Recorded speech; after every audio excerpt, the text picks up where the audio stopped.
మన అదుపులో లేని ఎన్నో శక్తుల ఆటుపోట్లకు మనం లోబడి ఉన్నాం.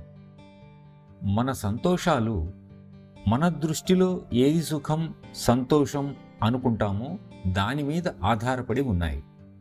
నిన్నటి సంతోషం ఈనాటి సంతోషం కాదు.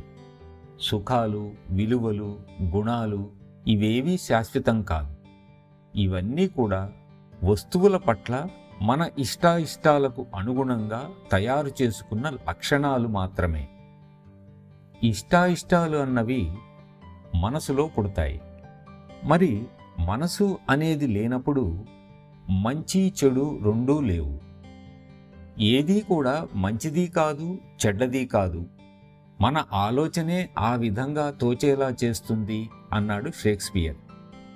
అందుకే మనం ఆలోచించకపోయినట్లయితే ఇక లక్షణాలు ఉండవు.